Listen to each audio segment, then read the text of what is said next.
And I was thinking about that too, that the Big 12 coaches outside of Dion, there's really not anyone else that I have an issue. Oh, okay. Scofro, there's him too. But I mean, that's like a whole different type of category because it's a personal vendetta, right? Oh, yeah. I don't think the national conversation has an issue with Scott Frost. No, which is honestly part of what pisses me off about the situation. Okay. Like, frankly, what I feel like how he handled the job at Nebraska was irresponsible. Mm-hmm.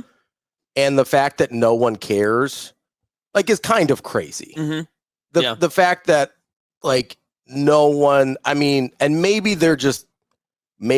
all the stories that we know about what happened here haven't made it to the national scene, and so people just don't care, or they don't know, or whatever. But, I mean, if Nebraska was petty, they could probably sue the man for, like, negligence and, like, in terms of doing his job. Mm-hmm. And they didn't. They paid him to go away, and then he's complained about it ever since. Mm-hmm. Like, that's part of what makes me angry, is that nationally people don't understand. Like, they literally just think we're mad because he lost. Yeah, right, yeah. And that's not the case at all, right? It's because of how he went about his job. But to be fair, the only way that national conversation can be brought up is if some of the stuff actually comes forward, right? And that's the only way that actually happens.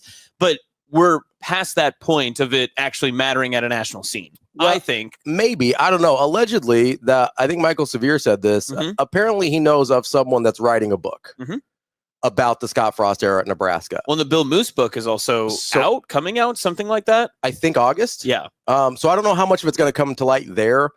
I feel so it's a weird place for people like me to live in, because I feel without a doubt that I know what happened. I have talked to enough people who either saw things, were in rooms where people saw things, or are connected enough as reporters that I trust what they have told me. I am not a reporter. I didn't do the work to confirm, to sit here and say, hey, X, Y, and Z happened. I can say allegedly, and I can say all these things, and I can repeat reports that people have said, whether it's about recruiting visits with Dylan and his family, or whatever, like issues being late to practice and all the other things, right? Yeah. Like, we can all make the margarita and golden tea jokes and all that kind of stuff, right? But I can't sit here and tell you, as a reporter, I have done the work here and told you what happened. Yeah. As a person who knows enough people, I feel very confident that I know what happened, but I also don't feel like it's my place to be the one that takes it and be like, not that anybody would listen to me anyway, to be the reporter that is breaking that story. Right. It's not our story to tell. Right. Right. Well, that's not my skill set either. Right. Like, it's not my skill. Like, because listen, if you're a public figure and you're in the media, it is your story to tell. Like, if a public figure behaves badly in a public job and you are a reporter, it becomes your story to tell. I actually do think there's an obligation there. I very specifically am not a reporter. I find out a lot of things that I probably shouldn't, because people just tell me stuff. Like, when you're in a job like this, people sort of just tell you things. Yeah, you're very trustworthy too. But I've got one of those faces. I've got kind eyes. But, like, I'm not in a position where I'm going and, like, double sourcing things and stuff like that. Right.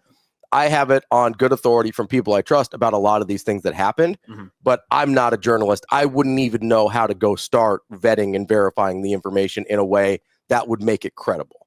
So that's kind of where the problem is here, right? You've got people that know things, and then you've got reporters who have the skill set to follow those things, and those two things haven't met, right? And maybe they will in the book, maybe they will in Bill Moose's book, I don't know, but you're right. That's why it hasn't gone national. Maybe that's why they don't care. But that's also one of the most frustrating things about this situation is we're sitting here and we go, okay, we all feel like we know what happened. I feel pretty confident about that, at least to a certain degree. I've heard too many of the exact same things from too many people that are not connected to have any doubt about what I feel like happened here with Scott Frost. Yeah. At the same time, I don't have it on record. I don't have permission to say this is for a fact the thing that happened, because this person came to me on record and I verified it with a secondary source and whatever else real journalists do. I don't have that. So I can't sit here and call up Brett McMurphy and be like, hey, bud, by the way, I don't know why this guy's employable. Right. Because I don't. I don't know why he's employable. And I don't feel like I'm doing him any harm because he's still got that fat $15 million he didn't work for at Nebraska. So, I don't really know what to do with that. Yeah. I just sit here frustrated and pissed off for no reason. And of course, there's going to be people that, if they hear this portion of the show, that they're going to say, why do you keep bringing it up? There's no reason to bring it up and all that sort of stuff. Well, it's not. It's what DB would call, do you still want your pound of flesh? And there are plenty of people in the state that are part of this fan base that absolutely do, because they feel that there's a price to pay because he has been paid, hand over fist, according to, how many wins that he actually got. Yeah. How much did he earn from that is not representative. And I know DB says this a lot too, because it's in like the interwoven fabric of the state, of the people of this state, and of this fan base, that we work and we don't just give, right? We want to earn what is given to us. And having someone that comes from our own roots, from our own backyard, a part of our main fabric, not from the bigger cities. He came from the small town of Wood River, Nebraska. He chose to go somewhere else. He chose then to come back. He chose to then be an assistant coach at other locations. Then he chose to come to Nebraska and to help the program, from what he told us at the time, for what he wanted to do. He since went back on those words, but everything after that moment when he was hired in 2017 have turned into what he was given and never what he had earned. And I think that's the biggest issue people have, and why this conversation always gets brought back up, and maybe why we want it to come to a national spotlight, is because we, as a fan base and as people of Nebraska, just want to say, just tell us what you did to earn the money that you got. It feels like he wronged us. It feels like he stole from us. Yes. Like if at the end of the day, it feels like he stole from Nebraska. And I say that knowing that he got almost $1 million in buyout for every win that he had at Nebraska. He had 16 wins at Nebraska. He got $15 million in his buyout. Like there's something that doesn't sit well with that. And listen, I get that's the coaching industry, right? Yeah. Jimbo got almost $100 million to walk away at A&M. But it's also the time. It wasn't just the money. It was the amount of emotional resource that was poured into him as well. The different lengths of logic that we had to jump over every single season. Honestly, the thing that I like, if he had the exact same record and it felt like he was doing everything he could and treating this job with the reverence and respect that we want it to be treated with, I honestly don't think anybody would have a problem with it. Yep. I really don't. Like, I really think people would be rooting for him at UCF. I really think people would be hoping that he had a redemption arc. Like, people were rooting for Bo at Youngstown, right? They followed him there. People wanted Bo to win at Youngstown. I was excited when he made a FCS national championship game at Youngstown. Like, I wanted him to be successful at his defensive coordinator stops after that. This is not generally a spiteful fan base for no reason. I still see people tweet at the Titans rooting for Callahan. Yeah.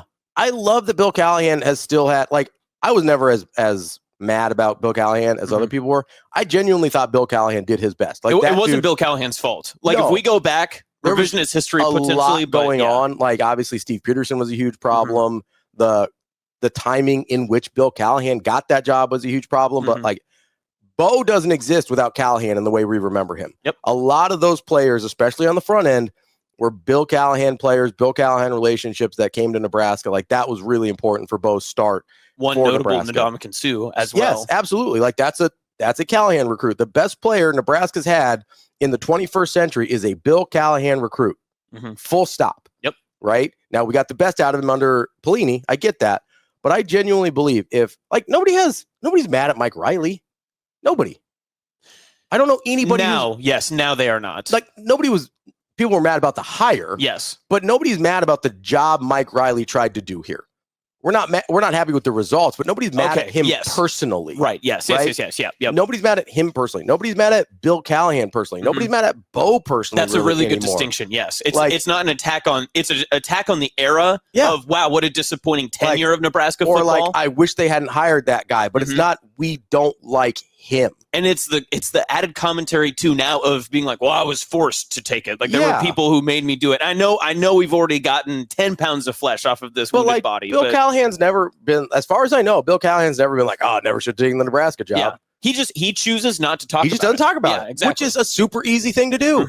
Like, that man's worked in the NFL for the last 20 years after Nebraska, 18, I guess, after he got fired.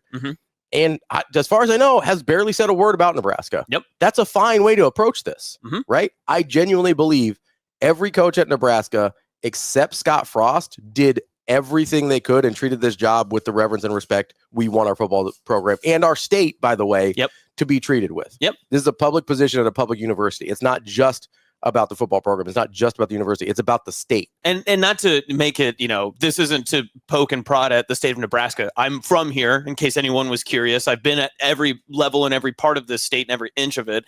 But when Bill Callahan doesn't talk about his time in Nebraska and Mike Riley doesn't talk about his time in Nebraska, we are used to nationally kind of being ignored and kind of being overlooked. We're fine with that. If you don't have anything to say about us, if it's not going to be nice, we're totally fine with that. We can handle that. But it's when you choose to come back and you have some offhanded comments and you choose to do some sort of slight digging or you try to get one step above us, that's when we get upset and we get frustrated with you. Especially when we did everything we could to help him be successful. What more could have Nebraska done for Frost? That's what I mean. There was nothing more.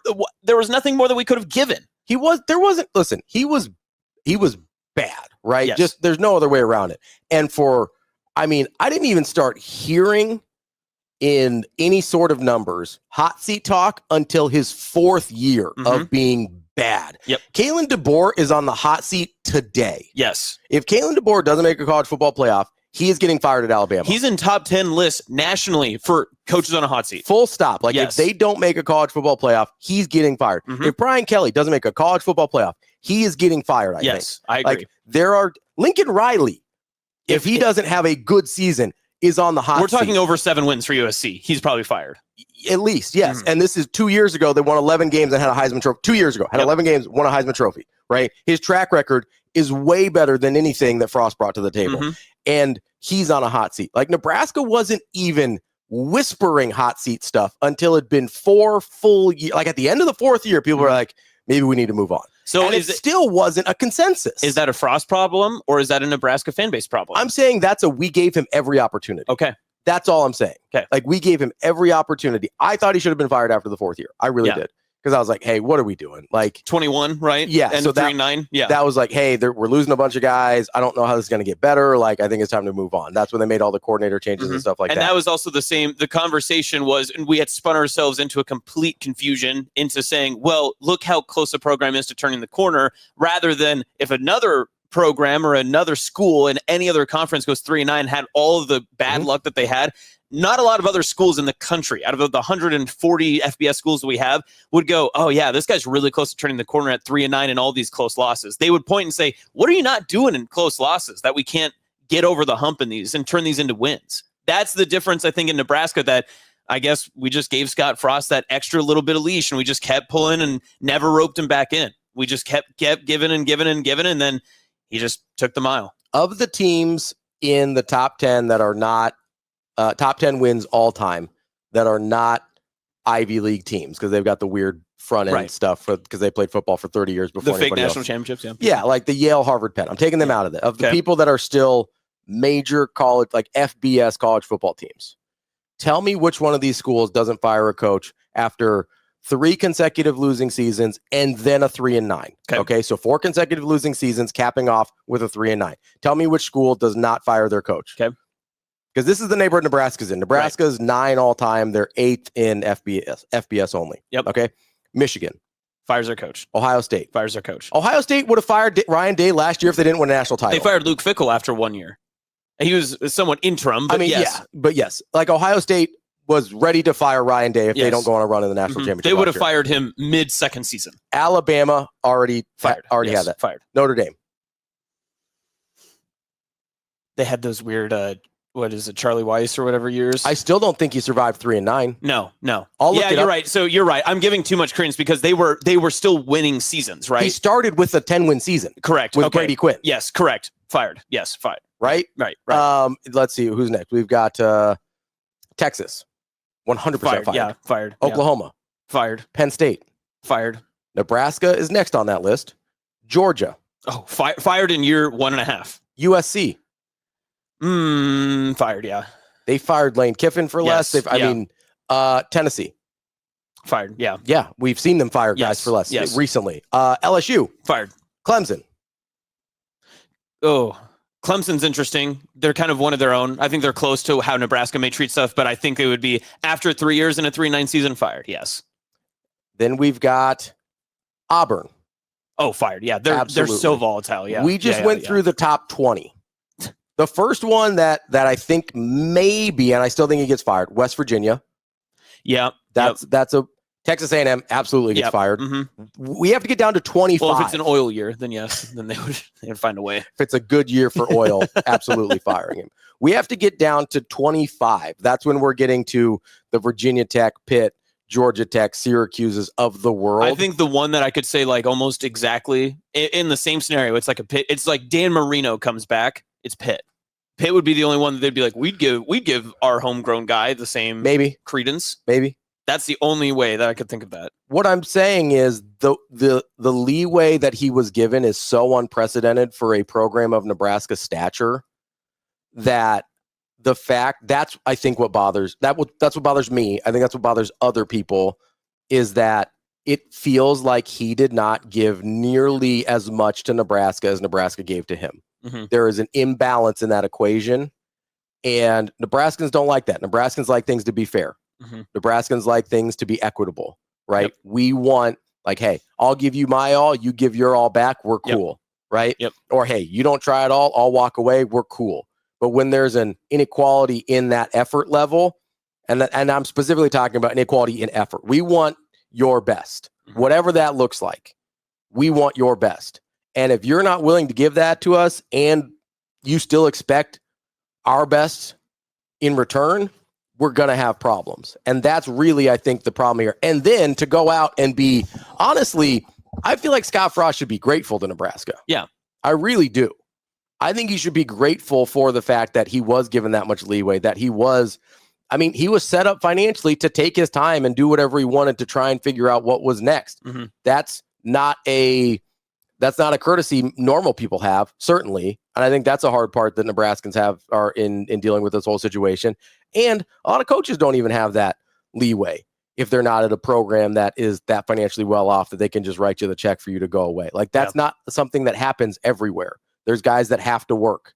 And I think he was put for as poorly as things went here. I think he was given and Nebraska didn't say boo out the door, by the way. Right. Like there was a very good section of the fan base that were like, still need some time. Yeah. They were still wanting to give the leash. Like, which I thought was crazy, like, especially after the Georgia Southern loss. But like Nebraska as a university, even largely as media, did not say much on the way out the door. Mm-hmm. There was a few things about like not coming to practices and stuff like that and recruiting meetings. But for the most part, for what I believe had transpired here at Nebraska, very little was said as he walked out the door. We just wanted to move on. Mm-hmm. Well, and those conversations didn't come up for like months. Yes. 6 months, 8 months later. Yeah. And that was because I won't mention by name, but somebody spilled the beans finally and was like, hey, this is what was happening here. This is why it ended up in such disaster and despair when it comes to recruiting, when it comes to, staffing issues. Yeah. That part was always crazy to me. Yeah. I think if he had an opportunity maybe to grow up a little fucking bit before he came here, like another coaching stop. Yes. To like get his ish together, maybe it would have worked out better. Yeah. But he crashed and burned so freaking hard. And then to be like, he was so lauded when he got here that I think that went to his head. And it was like, you're coming off of a amazing season for UCF and building that program up. And then you come here and I don't know that he knew how to handle it, but then to like backhandedly and like slap the fan base in the face the way that he has, I think that is also like the bigger issue. I think that's my biggest gripe with all of it, right? Is that it's the genesis of this entire argument is that it just never felt like Scott Frost has ever respected Nebraska and its fans. Yeah. Right. Even from the playing days. Yeah. It was always about him and sometimes the people around him, but it was always about him first. And that's what it's come across as. And I think that is why Matt Rhule has just been so open-armed, basically hugged and embraced. And with all of the things that you think that we could correct ourselves and be a better fan base and all this other stuff, one of the first things that Matt Rhule said at his introductory press conference is, I want to make a program that's worth coming to spend your money, that people work out in the fields for, that people are working in Nebraska, whether they're working in downtown Lincoln or across the plains or in the Sandhills, out of Sydney, that they want to come down to Memorial Stadium and spend their money here to watch this team. I want to make it worth their while. Yeah. And I think it was exactly the right thing that Nebraska needed to hear. And I think that's why the leash is, again, long again, because we go through those top 10 teams. Matt Rhule has a 5-7 and a 7-6 season. But everyone is willing to ride out this 7-year contract to see where it can end up because he respects the fan base and he has embraced the state more so than the last coach ever did. Kyle says, we gave him the keys to the Lamborghini and he drove it off the cliff and then blamed us for trusting him with it. That's a great analogy. Like that's a great analogy.